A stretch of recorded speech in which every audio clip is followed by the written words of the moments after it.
Sophia's life seemed picturesque from the outside. A beautiful suburban home, a stable marriage, and a loyal golden retriever named Max who never left her side. To anyone looking in, she had everything. But the cracks in her world were beginning to show, even if she refused to acknowledge them outright. Ethan, her husband of 6 years, had grown distant. Once the life of the party and the man who could make her laugh at the smallest things, Ethan now barely spared her a glance over breakfast. Sophia attributed it to stress. His job was demanding, and he had always been a perfectionist, pushing himself harder than anyone ever asked him to. Yet deep down she knew there was more to it. The way he checked his phone more often than usual, the way his eyes darted away when she walked into a room, and the way his touch had gone from warm and familiar to cold and almost obligatory. She told herself relationships go through phases, that this was just one of them. When the emptiness became too much to bear, Max was there. Max, with his soft golden fur and big brown eyes that seemed to understand her pain better than any human could. He was her confidant, her silent partner in those lonely evenings when Ethan came home late or not at all. They would sit together on the couch, Max's head resting on her lap, his tail thumping softly against the cushions whenever she whispered his name. Ethan, on the other hand, seemed less enchanted by Max as time went on. He used to throw a ball for the dog in the yard, used to joke about Max being their first child, but now he barely acknowledged the animal. In fact, Ethan seemed irritated by Max's presence altogether. "He's too clingy," Ethan had muttered once when Max followed Sophia around the house. "It's like he's your shadow." Sophia had brushed off the comment, but it stayed with her. It wasn't Max that had changed, it was Ethan. She told herself not to overthink it, not to make something out of nothing. But even as she reasoned with herself, doubts began to creep in, doubts she couldn't quite silence. Then came the nights when Ethan would step outside to take phone calls, speaking in hushed tones that he claimed were about work. The nights when his cologne seemed just a little too strong for someone coming back from the office. The way his excuses for late hours felt rehearsed, hollow. Still Sophia didn't press. She wasn't sure she wanted the answers she might find. Max, though, seemed to sense her unease. He was more protective than ever, barking at the faintest noise, staying glued to her side even when Ethan was home. It was as though he understood something she didn't, as though he could see the storm that was gathering on the horizon. Sophia didn't know it yet, but her world was about to unravel in ways she could never have imagined. Sophia's suspicions began to crystallize one evening when Ethan's phone buzzed on the kitchen counter. He was in the shower, and for a moment she debated whether to pick it up. She had never been the kind of person to invade someone's privacy, but something about the way he had been guarding his phone lately made her pause. Her eyes fell on the screen, where a preview of a message flashed briefly. "Miss you already. Can't wait for Friday." Her stomach dropped. The message disappeared before she could register the sender's name, but it was enough to confirm what she had been dreading. For a moment she just stood there, gripping the edge of the counter, her breath shallow. 1,000 thoughts raced through her mind, but the most persistent one was, why? When Ethan emerged from the shower, she confronted him. "Who's messaging you like that?" she demanded, holding his phone out to him. For a second he froze, his expression unreadable, before quickly recovering. "You're overreacting," he said dismissively, snatching the phone from her hand. "It's just a colleague. We're planning a work outing." But Sophia wasn't buying it. His tone, the way he avoided her eyes, it all screamed guilt. "Do you think I'm stupid?" she pressed, her voice trembling. "I've seen how distant you've been, the late nights, the phone calls you take outside. If you're having an affair, at least have the decency to admit it." Ethan's calm facade cracked. "Fine," he snapped, his voice rising. "If you want the truth, yes, there's someone else. But it's not like it means anything.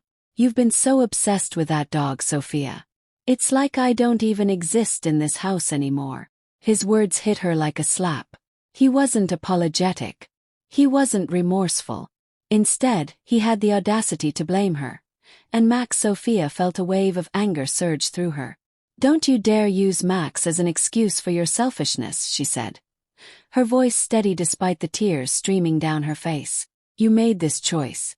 Don't pin it on anyone else." Ethan didn't respond. He simply grabbed his keys and walked out the door, leaving Sophia standing there, shattered and alone. That night, as she curled up on the couch with Max beside her, she tried to make sense of what had just happened. The betrayal stung, but what hurt even more was Ethan's complete lack of accountability. She replayed his words in her mind, feeling a mix of heartbreak and fury. Max licked her hand softly, his warm presence a small comfort in the chaos. "At least I still have you," she whispered, burying her face in his fur. But even as she tried to find solace in her loyal companion, a new worry crept into her mind. Ethan's growing resentment toward Max wasn't just a passing annoyance. It felt like something darker, something she couldn't quite name yet. And that thought terrified her more than anything else. The days that followed were tense and filled with silence. Ethan stayed out even longer, avoiding any interaction with Sophia. When he did come home, his presence felt heavier, darker, and more hostile. Sophia busied herself with work and spent every free moment with Max, who seemed to pick up on her unease. One evening, Ethan arrived home earlier than usual. He was clearly in a foul mood, his shoulders tense, his movements sharp. Sophia, seated in the living room with Max by her side, could sense the storm brewing. Still sulking, Ethan's voice cut through the quiet, dripping with disdain. She didn't respond, keeping her eyes on the book in her hands, but Ethan wasn't finished. "You act like I'm the only one at fault here. Maybe if you paid more attention to me instead of that dog, things wouldn't have gotten this bad." Sophia looked up, her anger flaring. "You're unbelievable. You're the one who cheated, and instead of taking responsibility, you're blaming Max. Do you even hear yourself?" His face twisted with anger. "I'm tired of hearing about how perfect Max is," he snapped. "Maybe if you didn't treat him like a replacement for a child, we wouldn't be in this mess." The argument escalated, voices rising until Max began barking, unsettled by the tension. Ethan turned to the dog, his expression hardening. "Shut him up," he growled, but Sophia stepped in front of Max, her protective instincts kicking in. "Don't you dare take your anger out on him," she warned. Ethan's fury boiled over. In a moment of blind rage, he shoved her aside and kicked at Max, who yelped in pain. The sound pierced the air, and for a moment time seemed to stop. Sophia stared at Ethan in shock, her mind reeling. She rushed to Max, who was trembling, his tail tucked between his legs. "What is wrong with you?" she screamed, her voice breaking. "How could you do that? He's done nothing but love me. More than you ever have." Ethan didn't respond, his face blank as if he didn't comprehend the gravity of what he had done. That blankness terrified her. It was as though the man she had married no longer existed.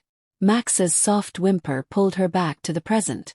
She gently checked him for injuries, her hands shaking. He seemed physically okay, but the betrayal in his eyes mirrored her own heartbreak. Sophia knew in that moment there was no coming back from this. "I want you out," she said, her voice steady despite the tears streaming down her face. "This marriage is over." Ethan laughed bitterly. "Over because of a dog? You're pathetic, Sophia." "No," she said firmly, standing up and meeting his gaze. "It's over because of you. Max just showed me who you really are." Without waiting for a response, she grabbed Max's leash and walked out the door, her heart pounding. For the first time in years, she felt like she could finally breathe. Sophia didn't look back as she left the house with Max by her side. The night air was cold, but it felt freeing, like she was shedding the weight of years of betrayal and neglect. Max walked closely beside her, his tail low but his trust in her unshaken. She made her way to Liam's house, her oldest friend and someone she knew she could rely on. When Liam opened the door, his concern was immediate. "Sophia, what happened?" he asked, his eyes darting to Max, who looked as shaken as she felt. She didn't have the energy to explain everything right away. Instead, she simply said, "Can we stay here tonight?" Liam nodded without hesitation, stepping aside to let them in. Once inside, she broke down, the events of the evening pouring out of her in a mix of tears and fragmented words. Liam listened patiently, his expression shifting from concern to anger as she recounted Ethan's actions. "He hurt Max?" Liam asked, his voice low but firm. "He did," Sophia replied, stroking Max's fur. "And he showed me exactly who he is. I can't go back." "You're doing the right thing," Liam said, his hand resting lightly on her shoulder. "You don't deserve this, and neither does Max. I'll help you whatever you need." The next morning, Sophia contacted a lawyer, starting the process of filing for divorce. She made it clear that she would be seeking full custody of Max and would press charges for animal cruelty. The lawyer assured her she had a strong case, especially with Ethan's history of neglect and infidelity. Ethan, unsurprisingly, didn't take the news well.